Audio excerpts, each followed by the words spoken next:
Okay, gusto ko pong i-share sa inyo about sa title po natin, yung Crowded Churches, Empty Altars.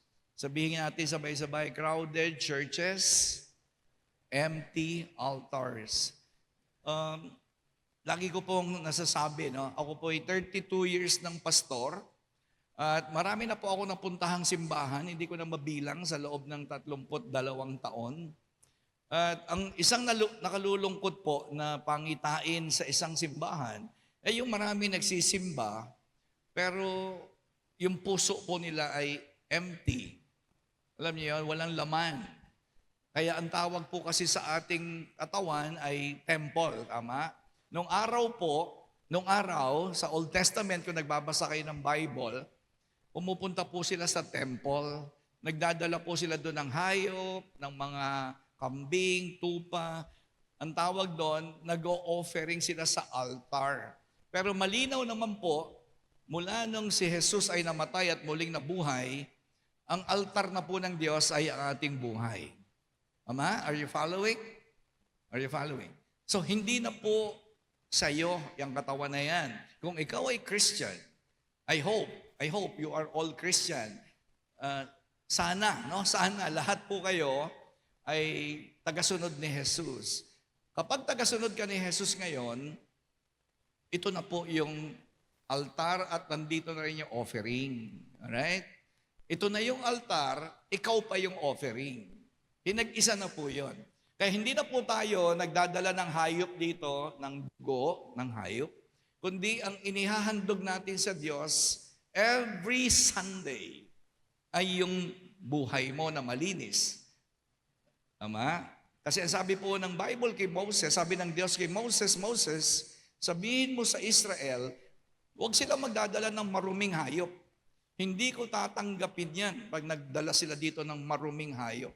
So ngayon, hindi na hayop, dinadala natin. Ang sabi po ni Paul, offer your bodies, ihandog mo ang iyong katawan, pleasing, a living sacrifice, and holy to the Lord. Ito na po yung buhay.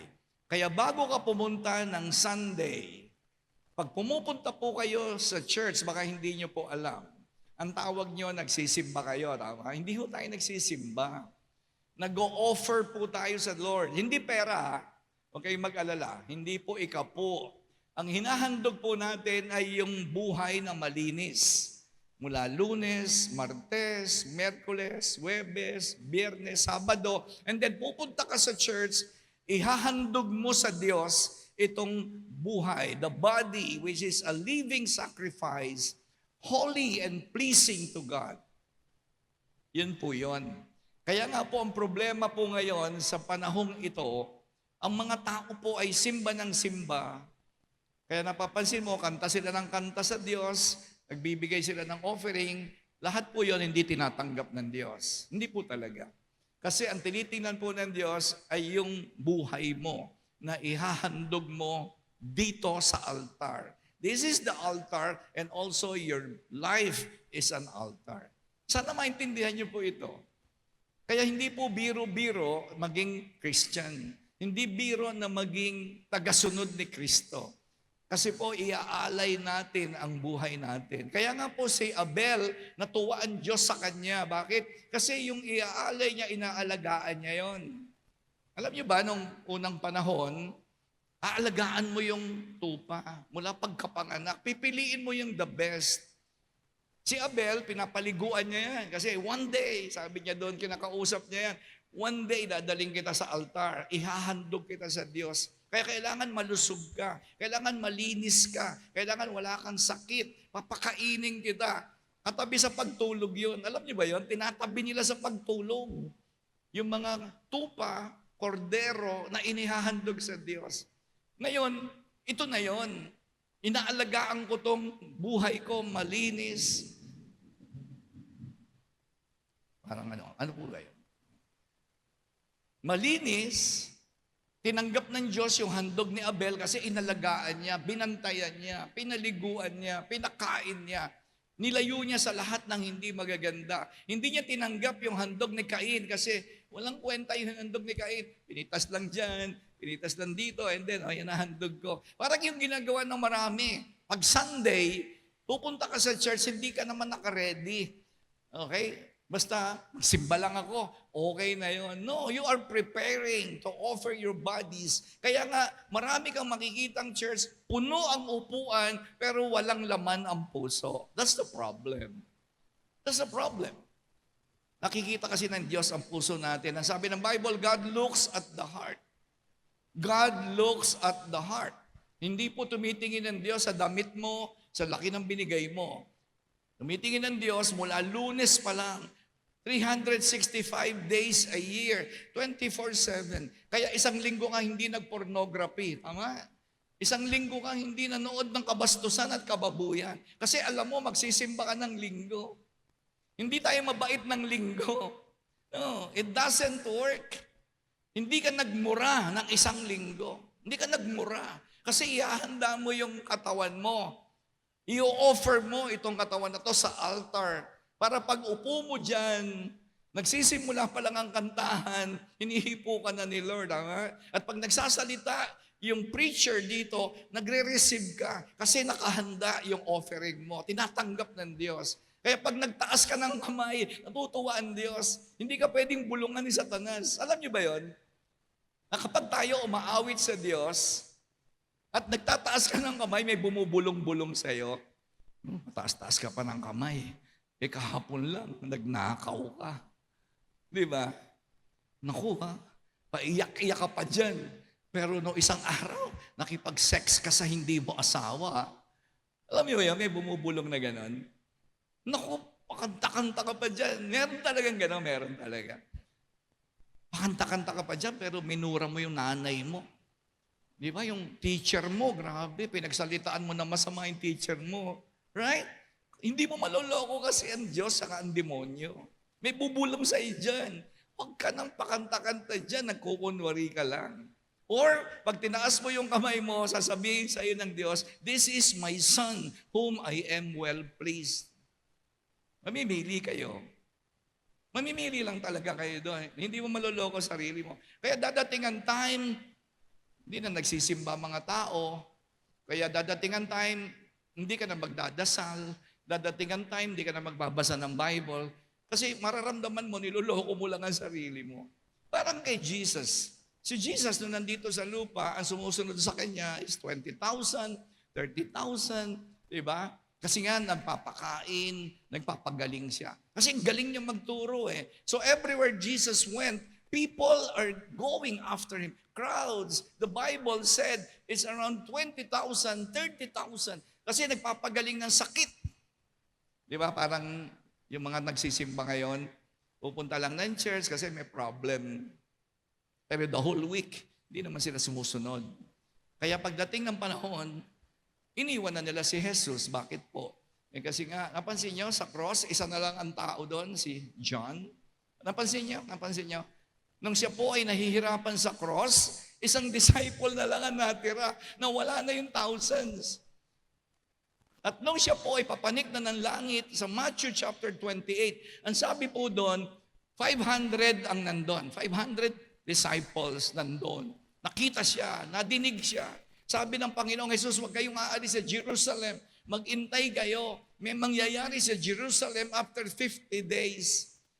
Ilan ang natira sa Jerusalem? Ilan? 120. Imagine, 500 ang nakakita kay Jesus when He ascended to heaven.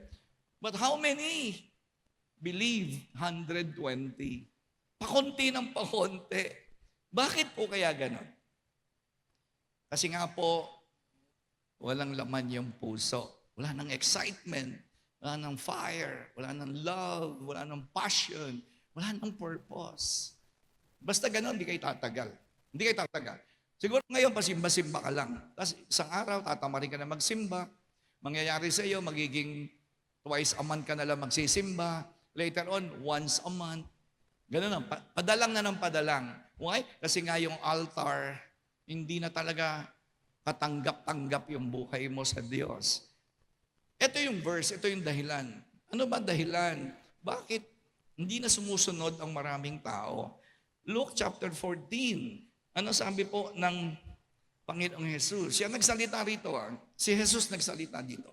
Sabi niya sa atin, okay, kapatid, kinakausap ka ng Panginoon ngayon. Ang sabi niya sa iyo, whoever does not bear his cross and come after me cannot be my disciple. Or which of you intending to build a tower does not sit down first and count the cost, whether he has enough to finish it? Ang pagiging Kristiyano daw, isipin mong mabuti. Isipin mong mabuti. Kasi pag sumunod ka kay Jesus, hindi na pwede yung wala kang dalang cross. Hindi po sinusuot yung kwintas, para malabang Christian ka. You are carrying on your shoulders. Hindi po ibig sabihin ikaw ay may kwintas na krus. Malago kang Kristiyano. Ang totoong Kristiyano, it's more than wearing a necklace with a cross. It's about carrying your cross. Hello? Ano ibig sabihin ng cross? The mission. May mission. Hindi ka pwedeng sumunod ng wala kang mission. Hindi pwedeng pasimba-simba lang. Kaya nga tumigil ako magsimba doon sa dati kong simbahan. Alam niyo, sa dati ko sinisimbahan ng mahigit 30 taon, wala akong ginawa doon, magsimba lang. Gagawa ako ng kasalanan, maninigarilyo, iinom, mambababae, makikipag-sex, mangungumpisal, mangungumunyun, gawa ulit ng kasalanan, simba na naman, gawa na naman ng kasalanan, komunyon, kumpisal, komunyon. Sabi ko, ayoko na ng gantong buhay. Ayoko na. Ayoko na talaga. So, kasi nararamdaman ko, niloloko ko lang sarili ko. Alam niyo, yung pasimba-simba lang, pa-aten-aten, pakanta-kanta lang. Ang gusto po ng Panginoon, sabi niya, dalhin mo yung krus, ano yun? Mission. Sabihin mo nga, mission. Purpose. Hindi ka pwede na masasabihin mong Christian ka na hindi ka sumusunod kay Lord kasi yung cross, mission kasi yun eh. Yun yung purpose ni Jesus, ba't siya pinanganak? To carry the cross and die serving God. And in the same way, ganun din po tayo. Ang marami po sa inyo, kaya alam nyo ngayon, hindi ko na sinasabing Christian po ako eh. Alam niyo, kung meron din lang akong pagkakataong magpaliwanag, hindi po ako Christian. Pag sinabi niya, Pastor, Christian ba kayo? Hindi. Kasi alam niyo, bakit ayoko sabihin Christian ako? Kakahiya. Kasi mga Christian naninigarilyo, Christian umiinom, Christian nagpo-pornography, Christian nagmumura, Christian nagsisinungaling, Christian nagda-drugs, Christian, ay grabe, nakakahiya ang Christian. Di ba? Masyadong, alam nyo, yung pangalang Christian, nakakahiya na po talaga. Kaya ako, hindi po talaga ako Christian. And if I have time to explain, sinasabi ko, ano ka, Pastor? Ako po ay follower ni Christ. Ako po ay tagasunod. At siyempre, pag sumusunod ka, sabi ni Lord, if you want to follow me, carry your cross. Yung ginawa ni Jesus, yun din ang gagawin ko. Kaya hindi po ako Christian, hindi rin ako born again. Kasi ang dami-daming born again, grabe. Ang sasama ng bibig, ang sasama ng ugali, born again yan. Kaya ayoko ma-identify sa kanila. Pero ang follower, yan ang sabi po talaga ng Bible. Andiyan pa po ba kayo? Kaya bakit dito po sa dulos, hina-highlight natin dito yung discipleship. Sabihin mo nga discipleship. Kung pwede lang, kung ako lang po masusunod, lahat kayo ay maging disciples. Ano ibig sabihin ng disciple? Creating the image of Christ in us. Yan ang ibig sabihin ng disciple. Hindi pwedeng ang tagal-tagal mo na nagsisimba. Hindi ka man lang nagkakaroon ng resemblance sa iyong Savior. Hindi ganun ang simbahan. Lalo dito sa dulos. Hindi po ganito sa dulos. Maganda po, nagsisimba kayo. Yes, we are happy that you're going to church every Sunday. That's good. Maganda yan, nagsisimba kayo. Pero hindi po yan ang end. Hindi yan ang katapusan. Umpisa lang yan. Ibig sabihin, dito sa dulos, sinusunod natin yung sinabi ni Jesus na go and make disciples. Seryoso tayo dyan. Teach them to obey. Yun ang sabi po ng Panginoong Jesus. Ibig sabihin, habang tumatagal kang nagsisimba, pabait ka ng pabait, lalo kang nakukuha yung itsura ni Lord. Nawawala yung dati mong itsura. Tingnan mo yung katabi mo. Tanungin mo yung katabi mo, bumait ka na ba? Sino rito nakamukha na ni Jesus o habang tumatagal, nagiging kamukha ni Judas? Diyos ko naman, sagwa. Si Pastor Rudy po, 35 years na po akong born again or follower ni Jesus. Kaya wag po kayo magugulat pag sinasabi kong hindi ako born again, hindi ako Christian Huwag kayo magugulat. Sinabi ko na sa inyo kung bakit Tayo na lang nagkakaintindihan nun. Ako po ay follower. 35 taon na po akong sumusunod kay Jesus. At kahit papaano, don't get me wrong Teka, pakinggan niyo po ako Sa maniwala po kayo't hindi, 35 taon na po akong hindi umiinom ng alak. 35 taon, lasenggo po ako nung araw. Araw-araw umiinom po ako. 35 taon na rin po akong hindi naninigarilyo. 35 taon na rin po akong hindi nanonood ng pornography. Ayoko na niya mga kabastusan, mga kababuyan. 35 taon na po ako na generally speaking, hindi po ako nagsisinungaling. Takot na takot akong magsinungaling. 35 years. 35 taon na po ako hindi nagmumura. Kasi nung nagmumura po ako nung araw, hindi ka matutuwa pag minura kita kasi kung magmura ako, grabe, galing sa impyerno, mangingisay ka talaga. Marunong ako magmura ng Bisaya, mura ng Tagalog, mura ng Kastila, mura ng Amerikano. Lahat ng klase ng mura nandito sa bibig ko yan. So 35 years, kapatid, pwede talagang unti-unti makamukha tayo ng Panginoon. Kahit hindi bigla. Sabihin mo sa katabi mo, may pag-asa ka pa kahit kamukha ka pa ni Satanas ngayon. Ako po, nagsimula ako na sumunod kay Jesus, ako po'y kamukha ni Satanas. Palamura, sinungaling, mainitin ang ulo, hindi ako marunong magpatawad. Grabe, totoo po, salbahe po ako nung magsimula po ako.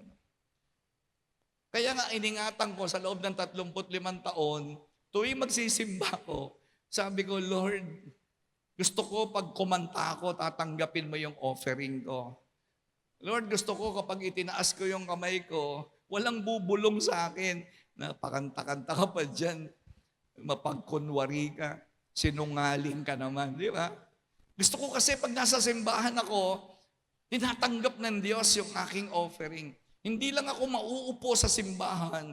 Gusto ko yung puso ko po ay puno ng presensya ng Panginoon. Hindi religion yun Hindi po religion pinag-uusapan natin dito. Relasyon ang pinag-uusapan natin dito. Hello? Sabihin mo nga, relasyon. Relasyon, sabihin mo, relasyon. Halimbawa, misis ko po, 38 taon na po kami magkasama ni Pastora Angie. Hindi ko kaya na mambabae. Kasi may relasyon ako sa kanya Kasi I treasure our relationship. Hindi talaga. Hindi ko rin siya pwedeng murahin. Di ba? Meron kaming relationship ni Pastora Angie. Mahalaga sa akin yung relationship. Hindi kami nagbobolahan. Hindi kami nagbibiruan. Seryoso kaming dalawa sa relasyon namin. Gusto ko habang tumatagal, lalo kaming nai-inlove sa isa't isa. Parang kay Jesus, habang tumatagal, lalo ka nai-inlove. Ang sagwa naman, kapatid. Sige, come to think about it. Sige, bigyan ko kayo ng 10 seconds. Mag-isip kang mabuti. Ano yun? Habang tumatagal kang nagsisimba, hindi ka nai-inlove kay Lord? Hindi, huwag tayong magkunwa-kunwarian. That's the Christian life. That's the goal. Yan ang goal. Bakit ka nakikinig ng word? Kaya ka nagbabasa ng Bible. Kaya ka umaawit sa Diyos. Kaya ka nagpe-pray. Ang goal is for you to become more attracted to Jesus. That's the goal. Kasi ang greatest commandment is loving the Lord with all of your heart, your mind, your soul, and your strength. That's the greatest commandment, kapatid. Hindi mo alam? Hindi mo alam? Ba't ka nagtataka? Bakit nagtataka ka pag sinasabi ko sa iyo dapat habang tumatagal, lalo ka nai-inlove kay Jesus? Yun kasi ang pinakadakilang utos. Ibigin mo. Kasi pag hindi mo natutuhang ibigin ng Diyos, marami kang iibigin na walang kwenta. Iibig ka sa pera, Iibig ka sa adik, iibig ka sa trabaho, iibig ka sa maling pag-ibig. Oh, iibig kayo ng maling pag-ibig. Kaya kita mo, may mga dalawang babae nag-iibigan, may dalawang lalaki nag-iibigan. Ano yun? Ano tawag mo doon? Tamang pag-ibig o maling pag-ibig? Kasi nga, ang totoong pag-ibig, ibigin mo ang iyong Diyos. Kasi sa totoo lang, ako po, nung wala pa po akong Diyos, ang mahal ko pera. Mahal ko talaga yan, grabe. Mamamatay ako pag walang pera. Believe me. Mamamatay ako pag walang barkada. Mamamatay ako pag walang pornography, pag walang sex, mamamatay ako. Pag walang alak, mamamatay ako. Pag hindi ako nakapagsugal, mamamatay ako. I love those things. Mahal na mahal ko yan. Pag wala akong kotse, ang pakiramdam ko, kawawang-kawawa ako kasi wala akong kotse. I love them. Pero alam niyo, 35 taon na po ngayon. Ulitin ko po baka mamaya mag-isip kayo ng masama sa akin na hindi ko po kayang gawin yon. Hindi ko kayang gawin. Pero ang sabi ng Bible, you love Jesus because He first loved you.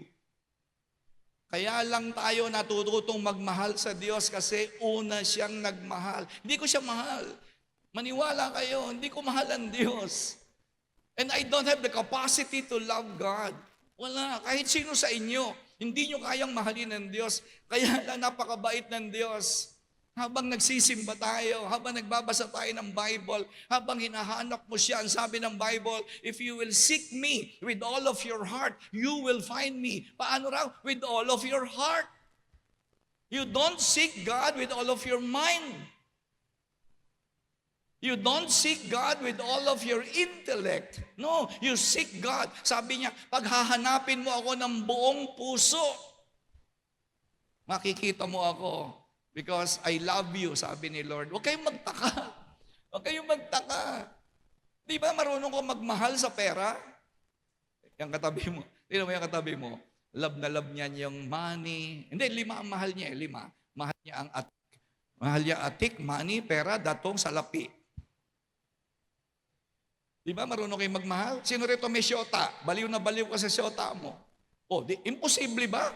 Kung mabaliw ka sa syota mo, imposibleng ikaw ma-inlove kay Jesus? Ano yun? Anong klaseng isip meron ka nun? Ha? Pwede kong ma-inlove sa lalaki? Pwede kong ma-inlove sa babae? Pwede kong ma-inlove sa sugal? Hindi ako pwedeng ma-inlove kay Jesus? Anong klaseng takbo ng isip yun? Tuwan-tuwa ang demonyo. Alam niyo, tuwan-tuwa ang demonyo sa ganung takbo ng isip. Kaya nga, ito po ang problema. What are the primary reasons why Christians quit following Jesus? May 3 lang. Alright, 3 lang. Marami. Siguro meron pa kayong ibang naiisip, pero bigyan ko lang po kayo ng 3. Alright? 3 reasons bakit humihinto na sila. Bakit ikaw, pag hindi ka nag-ingat, kapatid, alright? Listen. Makinig kayo. Pag hindi ka nag-ingat, ikaw, isang araw, mawawala ka na sa simbahan. Isang araw, hindi ka na magsisimba. Isang araw, hindi ka na magdadasal. Isang araw, hindi ka na magbabasa ng Bible. Kasi may mga dahilan yan. Hindi bigla yan, ha? Hindi bigla. Dahan-dahan yan. Alright? Ano yung unang dahilan bakit lumalayo na sila sa Diyos? Number 1, the weight of obeying Jesus' words. Sabi ni Jesus, you cannot live by bread alone. Kahit anong ganda ng trabaho mo, kahit anong laki ng pera mo, kahit baluting ka pa ng alahas at ginto, kahit may mali-maleta ka pang pera, may mamahaling ka iba, hindi si Lord. Kasi ang pagsunod po sa salita ng Diyos, yan ang number 1 na dahilan kung bakit ayoko nang sumunod kasi ang daming pinagagawa ni Lord. At minsan, kaya ka lang nagsisimba kasi maganda yung nadidinig mo. Paano yan? Kung ang madinig mo dito sa church ay yung isang bagay na pinatatanggal ng Lord sa iyo, susunod ka pa rin ba? Kaya tumigil sila kasi hindi na nila nagustuhan yung sinabi ni Jesus. One day, Jesus was preaching. Hindi na siya gumawa ng himala. Hindi na siya nagpakain. Nagsalita na lang siya. Sabi niya, ito, ano sabi ng Bible? Nag-alisan na po sila. Tingnan niyo ang sabi ng verse. John chapter 6, 66 to 68. From this time, many of his disciples turned back and no longer followed him. Mula daw sa oras na yon, marami sa kanyang tagasunod ay hindi na sumunod. Kapatid, hindi sinabing hindi na nagsimba, nagsisimba, pero hindi pareho yung nagsisimba at sumusunod, ha? Hello? Hello, nandiyan pa po ba kayo? Hindi pareho ang nagsisimba sa sumusunod. Maraming nagsisimba, hindi sumusunod. Pero kapag sumusunod ka, sigurado nagsisimba ka. Sigurado yon. If you are a follower, for sure, you are in the church every Sunday. Every Sunday, you're in the church. Why? Because you are a follower of Jesus. But not every people that's in the church are following. Okay, malito. Okay, malito. Hindi ho pareho yung tagasunod at nagsisimba. Maraming nandyan sa simbahan pero walang offering. Ano sabi ng Bible? You don't go to the house of the Lord empty-handed. Empty. Hindi pera. Hindi pera yun, ha? Baka mga naman, puro pera. Iniisip niyo eh. Huwag kayong pupunta sa bahay ng Diyos na walang dalang offering. Ibig sabihin, walang mabangong offering sa Diyos. Yung buhay mo, yung katanggap-tanggap, pleasing, holy, malinis na handog. Huwag kayo pupunta na hindi malinis ang ihahandog mo sa Diyos, sabi ng Bible. Kaya marami po, hindi ito tumatagal. Ang sabi, you don't want to live to, sabi ni Jesus. Kasi marami na pong umalis eh. Marami na. Sabi po ni Jesus sa mga natitirang disciples niya, o kayo, hindi na ba kayo susunod sa akin? Sumagot si Pedro. Ang sabi ni Pedro, verse 68, Lord, to whom shall we go? Saan kami pupunta, Panginoon? You have the words of eternal life. Words. Saan kayo pupunta? Kapatid, sige nga. Where are you going to go if you don't follow Jesus? Kanino ka susunod? Sa boss mo? Sa teacher mo? Sa nanay mo? Sa syota mo? Sa kabarkada mo? Saan ka susunod? Meron ba silang words of eternal life? Alam nyo, yung iba po sa atin, nag-iintay na lang ng kabilang buhay para gumanda ang buhay. Alam nyo, dito po sa lupa, let me tell you one thing. Alright? Listen very carefully. Sinasabi po ng buong Biblia, hindi ako may sabi huwag kayo maniwala sa akin, basahin niyo Bible niyo. Sinasabi po ng buong Bible na dito sa lupa, you can have a foretaste of eternal life. You don't need to wait to die. Hindi nyo kailangang mamatay para makaranas ng buhay na kasiyasiya. No, in this life, pwede kang umalis sa hirap, pwede kang umalis sa kasalanan, pwede kang umalis sa pagkatalo, pwede kang umalis sa depression, pwede kang umalis sa mga hindi magagandang bagay. Because the words of Jesus produces eternal life here in this life. Kapatid, ewan ko, alam niyo ba yung dasal na tinuro ni Jesus? Ama namin, sumasalangit ka. Ano ba sabi doon? Let your kingdom come, let your will be done where? Here, in my family, on earth, as it is in heaven.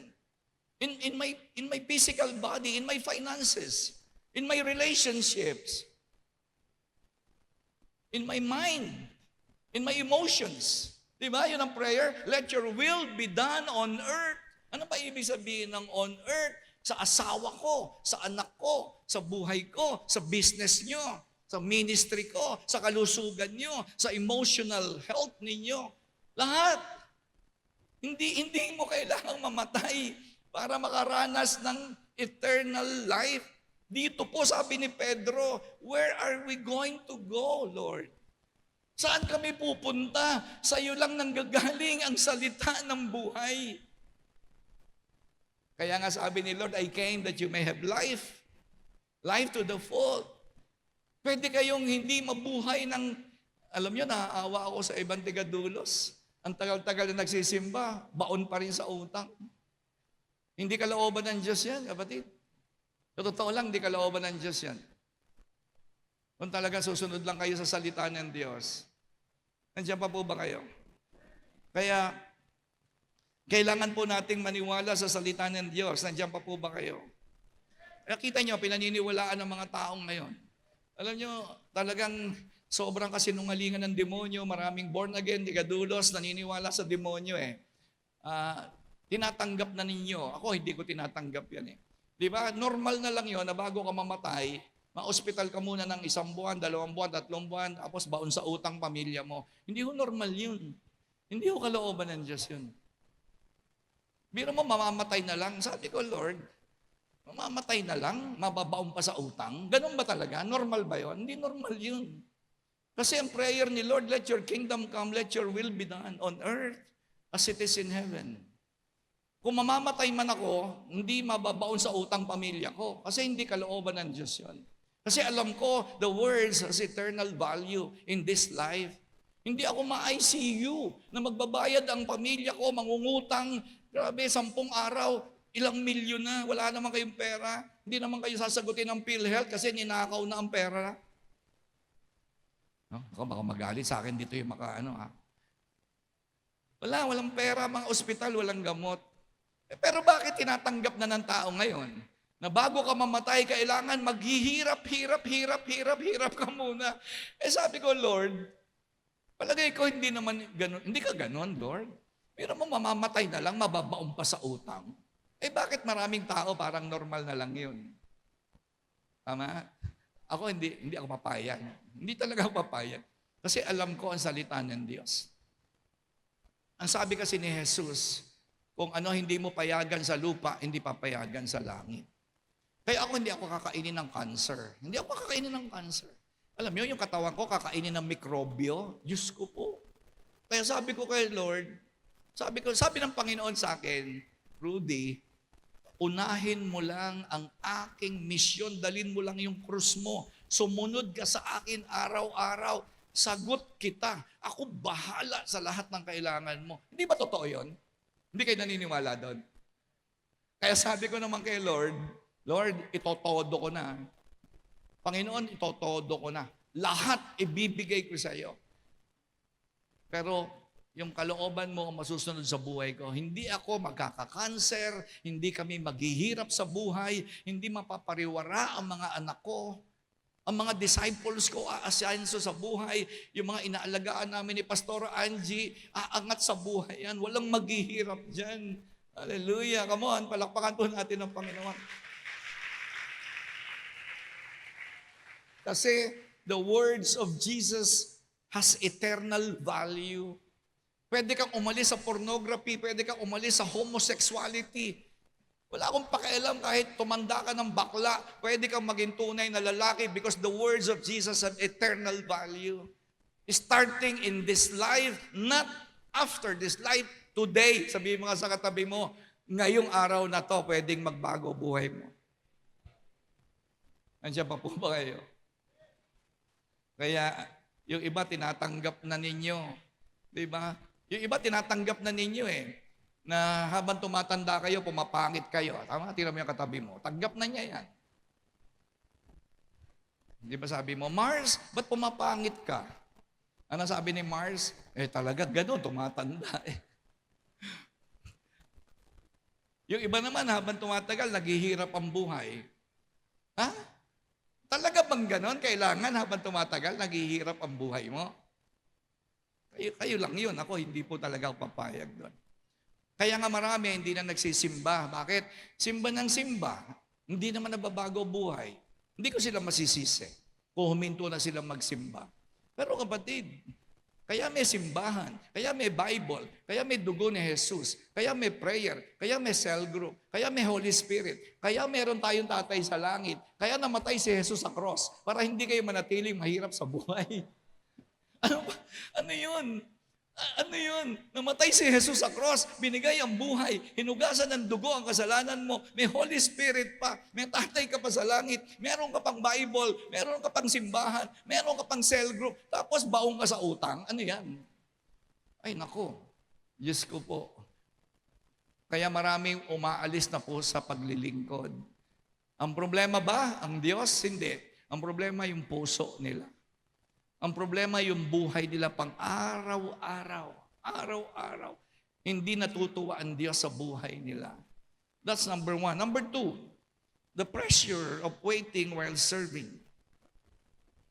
Alam nyo, ang buhay Kristiyano, hindi po yan pabilisan. Yan po ay patagalan. Amen. Amen. Ang buhay Kristiyano ay hindi pabilisan ng takbo. Marathon po ang itsura ng pagsunod kay Jesus. Mahaba. It involves waiting. Pero ang ibig sabihin po ng waiting, you are serving while waiting. Amen? Nakakita ba kayo ng ano? Kung nakakain na po kayo sa restaurant, meron po mga babae at lalaki nakatayo, ano tawag sa kanila? Waiter. Ano ginagawa ng waiter? They waiting while serving. Kapag Kristiyano ka, waiter ka. You are waiting for the Lord, and while you are waiting, you are serving. Narinig niyo po ba yon? Waiter, sabihin mo nga dyan sa katabi mo, waiter, pahingi ng tubig. Nagsiserve. Tama? Yun po ang trabaho ng waiter. Ako po, hindi po ako pa-preach dito tuwing linggo. Ako po ay waiter. While I am waiting for the move of God, for answered prayers, nagsiserve po ako. Ito po problema. Bigyan ko kayo ng problema sa simbahan. Marami po dito nagpapapray sa akin. Pastor, pag-pray mo naman ako na gumaling ako sa sakit ko. Sabi ko, pag gumaling ho kayo, kapatid, ano gagawin nyo? Magbuburakay kasi ko. Sabi ko, sana kunin ka na ni Lord. Pagagalingin ka ni Lord kasi gagamitin ka ni Lord. Hindi magbabakasyon. Kaya dito po sa church natin, marami ng pinagaling, patay na. Patay na po. Kasi nung pinagaling, wala. Namuhay na naman ng parang pangkaraniwang tao. Bumalik yung sakit, patay na po sila ngayon. Kasi pag pinagaling ka, kapatid, isa lang ibig sabihin, kaya kapag agalingin ng Diyos, He will use you and you will serve the Lord. Yun ang dahilan nun. Bakit kapag gagalingin, kaya yung katawan mo, importante sa Diyos yan. Hindi anghel ang gagamitin ng Diyos, tayo. Kasi kaya nga nilagyan ka ng bibig, kaya binigyan ka ng mata, ng tenga, ng kamay, ng paa. Para saan yun? Sabi, how happy, how beautiful are the feet who brings good news. Ang itong paa na ito, kaya kami paa, hindi para mamasyal. Ang paa nito ay lumikha ang Diyos para saan? Para magdala ng mabuting balita. Itong bibig na to, para saan? Ginagamit nyo sa chismis, sa pagmumura, sa pagsisinungaling. Bakit ka nilikha ng Diyos na may bibig? To preach the gospel. To spread about Jesus. Bakit may tenga ka? Hindi para makinig ng mga masasamang balita, kundi makinig ng salita ng Diyos. Bakit may mata ka? Hindi para mag-distinguish ng colors and sizes and shapes. Kaya ka may mata para makita mo yung sufferings ng mga tao and you pray for them and you reach out to them. Kasi nakikita, ginagamit ng Diyos yung mata mo. Hindi ka nagkaroon ng ganyang itsura para magsimba lang. Para magpasarap, para kumain, matulog, gumawa ng pera, and then you will die. Hayop yun, hayop. Hindi pang tao yun. You eat, you drink, you rest, you earn money, and then you die. Hindi ho yun para sa atin. Para sa hayop yun. Yung hayop, kakain, matutulog, magpapasarap, magpapahinga. Mamamatay po sila. No. Kaya, alam nyo, dito po tayo nagkakaproblema eh. Waiting. Makinig po kayo. Habang nag-iintay kayo na umalis kayo sa utang, you serve God. You serve God. Huwag kayong magpa-pray. Pastor, hirap na po kami sa buhay, wala kaming kapera-pera, lagi kami nangungutang. Sige, kapatid, pagpe-pray kita. But you know what? While you are waiting for God to prosper you, you serve. Eh wala puro dasal. Puro dasal. Lord, sana naman umalis na kami sa hirap. Ba't ayaw mo maglingkod habang nag-iintay ka na sumagot ang Diyos sa prayer? Habang may sakit ka, maglingkod ka na. Hanggang kaya mo, hanggang nakakalakad ka, hanggang wala ka pa sa ospital, hanggang hindi ka pa kini-chemotherapy, maglingkod ka na. Kung hindi pa sumasagot ang Diyos sa healing mo, Lord, pagalingin mo ako. Pero habang hindi mo pa ako pinapagaling, I will wait and serve you. Yun ang ibig sabihin yan. Kaninang umaga, nandito si Brother Willie. Si Brother Willie nagsimba kaninang umaga. Kung kilala niyo si Brother Willie Chua, 2 taon na po siyang kini-chemotherapy, 3 beses sa isang linggo. 2 years, si Brother Willie. Pero habang nag-iintay po siya ng miracle from the Lord, hindi tumitigil mag-serve yan. Involved siya sa evangelism, involved siya sa training, involved siya sa cell groups, involved siya sa fellowship dito sa church. 3 beses kini-chemotherapy sa isang linggo. 2 taon na. At dumating ang point, di na siya nakakalakad. Naka-wheelchair siya. Naka-wheelchair siya pag pumupunta siya rito kasama asawa niya. Pero ngayon, nakatayo na po siya. Naglalakad na po siya.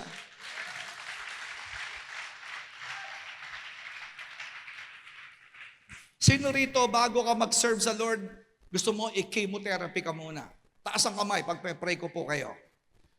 Lord, sana ma-chemotherapy si sister. Tapos sasabihin niya, Lord, pagalingin mo ako. Diyos ko po. Alam niyo, alam ng Diyos kung ano ang kailangan niyo, hindi naman niya siya kailangang magmakaawa. Hindi niyo kailangan magmakaawa sa Diyos. Pero marunong ka ba ng waiting while serving? Marunong ka ba nun? O gusto mo lang, bigyan ka ni Lord ng lahat ng kailangan mo. Lord, gusto ko ng malakas na buhay. Lord, pera, na buhay, Lord. Pero hindi mo alam na ang Diyos naghahanap ng mga servers, waiters. Wala sa iyo yun Di ba wala sa iyo yun? Magsisimba ka lang. Kaya kita mo, pagpunta mo ng simbahan, kahit anong taas mo ng kamay, wala effect. Kasi nga, hindi ka tanggap-tanggap. Ano sabi ng Isaiah chapter 40:31? But they that wait for the Lord shall renew their strength. Why do you need strength for? Di ba sabi, ang mga nag-iintay sa Diyos ay nagpapanibagong lakas. Para saan yung lakas? Para sa hanap buhay? Para kumita ng pera? Hindi. Sa paglilingkod po yan. Paglilingkod. Ba't ka natatakot? May hanap buhay ka naman. Ba't kayo? Takot kayo? May hanap buhay kayo. Para nyo maglingkod sa Diyos. Di ba? Nagtataka talaga ako sa mga nagsisimba. May pera naman, malakas naman, wala namang sakit. Pero ayaw maglingkod sa simbahan. Ayaw ma-involve sa ginagawa ng simbahan natin. Gusto na lang yan, maupo na lang yan tuwing linggo. Kaya ano yung buhay mo sa buong linggo?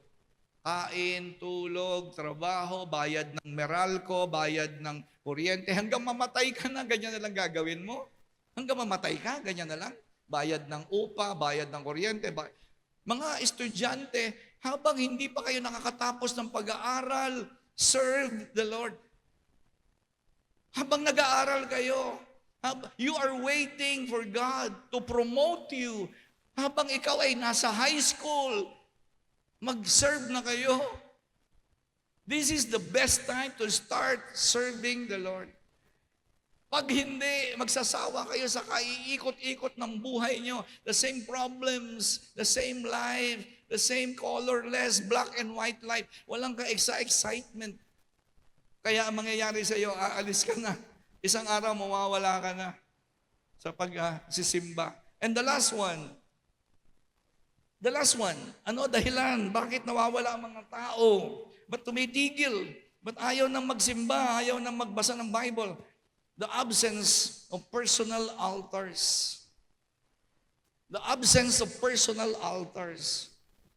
Ano po ibig sabihin ng personal altars? Wala po dito sa church ang altar. Nasa bahay ninyo. Nasa buhay ninyo.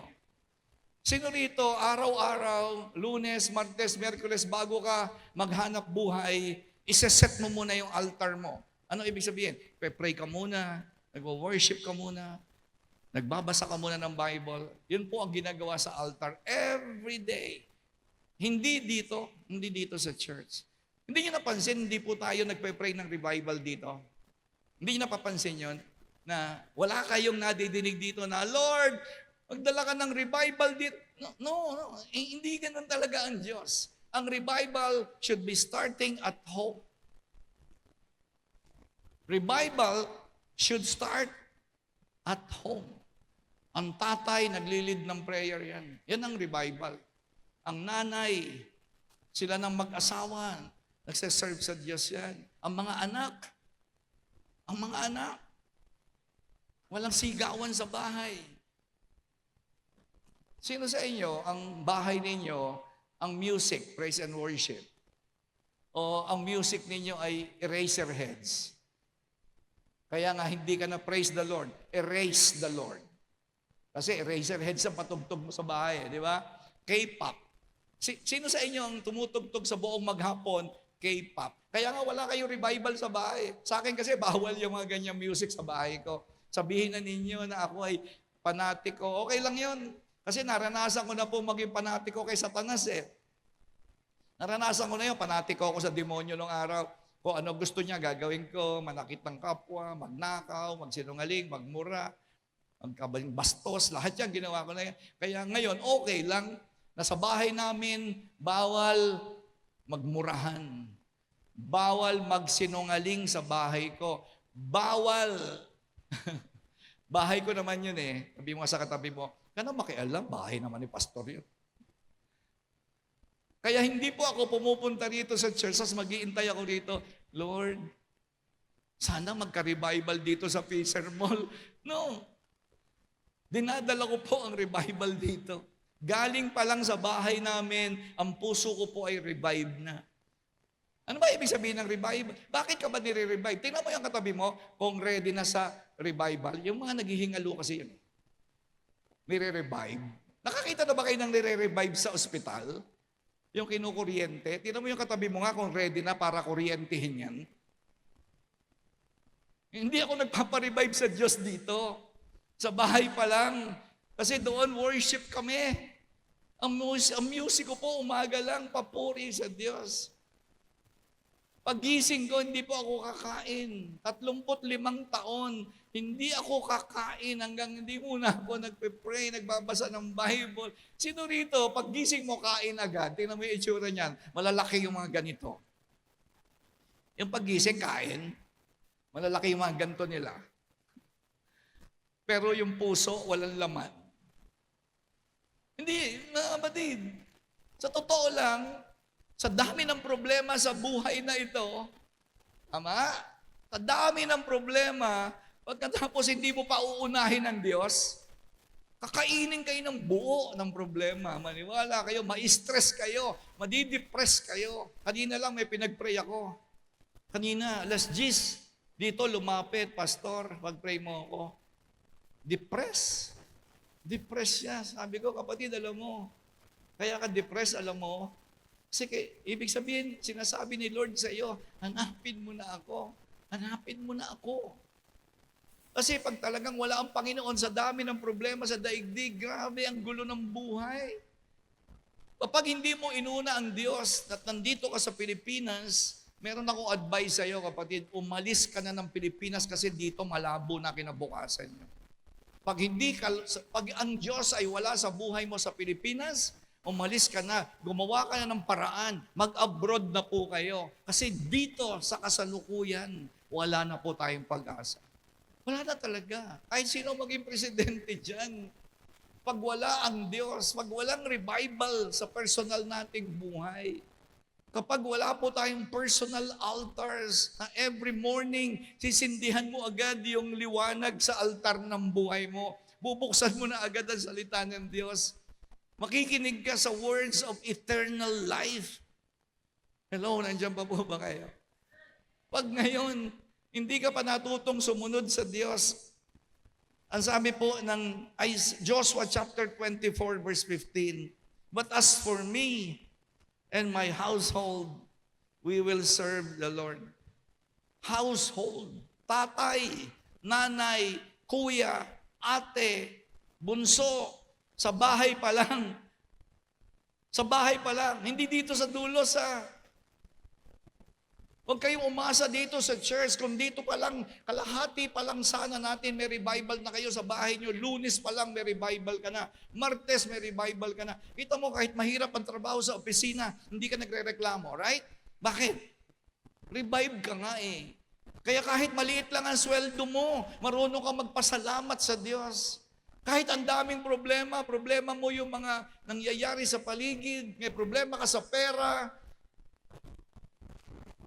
walang problema sa iyo. Bakit? Revive ka nga eh. Pero ipupunta ka rito, Diyos ko, buong linggo. Bugbog sarado ka sa demonyo. Wala. Pagdating mo rito, tamo, pagod na pagod ka. Hindi napapansin. Pagdating niyo po rito, hindi na kayo makapakinig kasi sa dami ng problemang inabot mo mula Lunes hanggang kahapon. Kaya nakaupo ka na lang ng ganyan, grabe, wala na, lupay-pay ka na. Subukan nyo kaya. Subukan nyo. Lunes hanggang Sabado. Magkaroon kayo ng worship sa bahay nyo. Magbasa ka ng Bible. Mag-pray ka. Di ba? Linisin mo buhay mo. Huwag kayong magmumurahan sa bahay. Huwag kayong maglolokohan sa bahay. Walang alak sa bahay. Walang sigarilyo sa bahay. Walang pornography sa bahay. Linisin nyo buhay nyo. Sigurado, pagpasok mo rito, dala-dala mo yung presence ng Panginoon. Come on. Walakpakan natin ang Lord.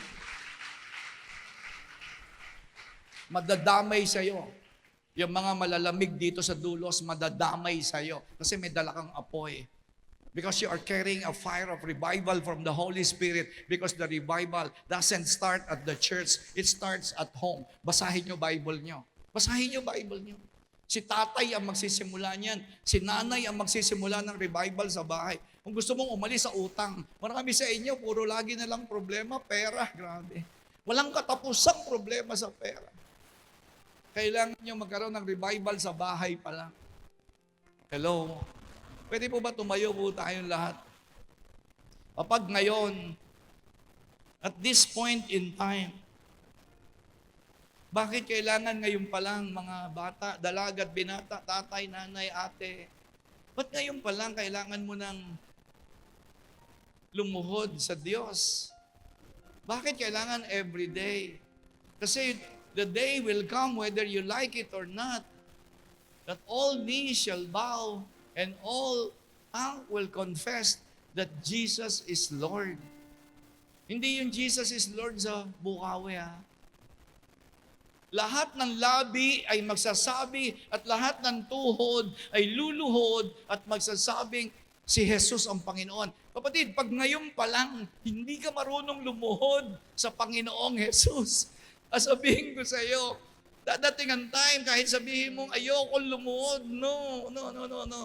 Lahat ng tuhod, yung mga walang ya na sumasamba sa pera, yung mga salbahe, yung mga galit sa Diyos, yung mga gumagawa ng mga kasamaan.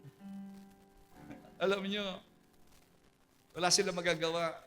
One day, every knee shall bow and every tongue will confess Jesus is Lord. Kaya ako po ngayon pa lang lumuluhod na ako araw-araw. Ngayon pa lang, yung bibig ko po, sinasabi ko na, Panginoon, napakabuti mo. Wala akong magagawa kung wala ka sa buhay ko. Kasi ayokong pagdating doon, pipilitin ako na magsabi na Jesus is Lord. Ano kaya pakiramdam mo na, no? Ano kaya pakiramdam mo? Na dito sa lupa, ng 30 taon, 20 taon, 10 taon, namatay ka na, and then, hindi mo man lang masabi, Jesus, you are my Lord. Jesus, I thank you, I worship you, Lord. Hindi ka man lang, yung tuhod mo, hindi man lang lumuhod. Ano kaya pakiramdam mo? Na pagdating doon sa by and by, naku, ayoko, hindi, ayoko lumuhod, Hindi, luluhod ka. Ang hirap siguro, no? Hindi, ang hirap. Dadating yun, ha? Just wait and see. Just wait and see. tingnan mo lang. Yung iba siguro sa inyo nagtatawa ngayon, no? Okay lang, sige, tumawa ka ng tumawa. Iiyak ka kasi. Kaya ang sabi ng Panginoong Jesus, doon, iiyak sila. At doon, magtatagis ang ngipin nila. Kasi alam nyo, bakit? Ba't iiyak? Magsisisi, pero huli na ang lahat. Pero walang luha yun, walang luha. Sabi, they will cry out. Bakit? Huli na ang lahat. Sasabihin na, Panginoon, patawarin mo kami. Wala na po. Kaya nga walang luha na doon walang luha. Kasi kahit anong iyak mo, huli na ang lahat. At sabi rin ng Panginoong Jesus, doon magtatagis yung ngipin nila. Alam niyo yun, yung magngangalit. Kasi meron pong mga galit sa Diyos. Bakit mo ako ginanito? Ba't mo ako dinala rito? Mabait naman ako, nasa lupa ako, kahit konti lang ang ginagawa kong kasalanan. Kasi magagalit sila. Ba't ka ganyan? Yeah, yan sinabi. Nasa Bible po yan, nasa Bible. And whether you believe it or not, dadating yun. Dadating. Yung mga tao, iiyak sila ng walang luha. Kasi magsisisi sila. Diyos ko po, alisin mo ako dito. Nagsisisi na po ako. But it's too late. Yung iba naman talaga. Yung iba, yung mga galit sa Diyos. Yung pasimba-simba, pero galit sa Diyos. Diba? Ba't mo ako pinanganak ng ganito? Ba't mo ako pinanganak ng mahirap? Ba't ganito? Ba't ganito? Asawa ko, ba't ganito anak ko? May Diyos ba talaga? Bakit kung totoo kang Diyos? Ba't ka ganyan? Diba? Yan, pupunta sila impyerno. Sabi, hanggang ngalit ang kanilang ngipin, ang ibig sabihin nun, hanggang sa kabilang buhay, yung iba magsisisi, iba galit pa rin. Yun ang makikita natin kasi sinabi sa Bible. Kaya ngayon pa lang, mga kapatid, gusto ko pong tumawag ng prayer sa harapan. Gusto ko pong mag-minister sa inyo. Sino po rito yung parang may tampo ka sa Diyos, parang ang tagal sumagot ng Diyos, pwede po tayong lumapit dito. Meron ba kayong sakit? Meron ka bang mga prayer na naiinip ka na? Hindi pa rin sumasagot ang Diyos? Sino rito? Depressed ka na, depressed. Kakaroon ka ng mental health problems. Lumapit po kayo. At may gagawin po ang Diyos. Kasi totoo po yung salita niya. Wala po ba? Walang gusto magpa-pray sa harapan? At pag-minister po ang Holy Spirit sa inyo? Come on, sige po. Para po hindi masayang yung oras, meron pa po tayong konting minuto. Pastora, pwede bang mga primary, pwede bang tumulong sa prayer? Ano man po yung dala-dala nyo. Baka yung ba sa inyo, galit kayo sa Diyos, may tampo. May tampo kayo sa Diyos. Yung parang hindi na kayo naniniwala. Di ba? Yung minsan kahit sa prayer mo, parang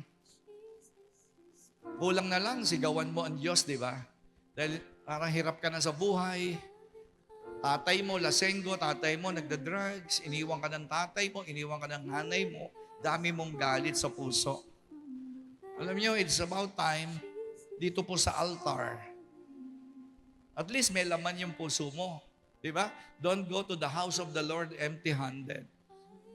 O di may dala ka ngayong galit, ibigay mo sa Diyos. At least may dala kang galit, at pwede mong ibigay sa Diyos yan.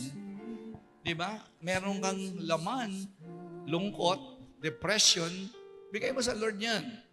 Kaya nga, don't go to the house of the Lord empty-handed. Kasi sigurado lahat kayo may dala eh. Yung iba naman sa inyo, masaya. At least, umunta ka, meron kang dalang saya. Bigay mo sa Diyos. May dala kang lungkot, bigay mo sa Diyos. May dala kang kasalanan, bigay mo sa Diyos ang kasalanan mo. Don't go to the house of the Lord empty-handed. Sige po. Lord, thank you. Salamat po sa mga kapatid ko na nandito. May iba't ibang pangangailangan. Yung iba, emotionally burdened, financially burdened. Yung iba po ay magulo ang pamilya. Yung iba, financially, hirap na. Lord, while they are waiting, they will learn to serve the Lord. Yung iba naman, sobrang pagpapala. Meron kang mga binibless. May pinagpapala ka dito, bayaan mo na habang naghihintay sila sa susunod na instructions mo, they serve you. At nandito po sila sa harapan upang magpasalamat. Hindi po kami nandito para lang humingi. Nandito rin po kami upang magbigay ng papuri. Gusto naming isurrender sa iyo lahat ng kasalanan. Lahat ng sakit, kunin mo na, Lord. Lahat ng sakit, kunin mo. Lahat po ng galit, kunin mo. Lahat po ng mga negative thoughts, kunin mo. Sa iyo na lahat. Panginoon, buhay namin, kunin mo. Kunin mo na lahat.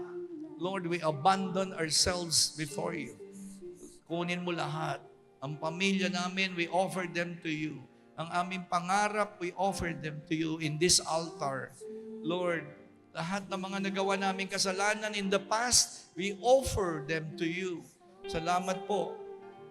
Nasa altar ta ito. Tatanggapin mo lahat ng offering namin. From a humble heart, from a teachable heart. Thank you. Oh, thank you, Jesus.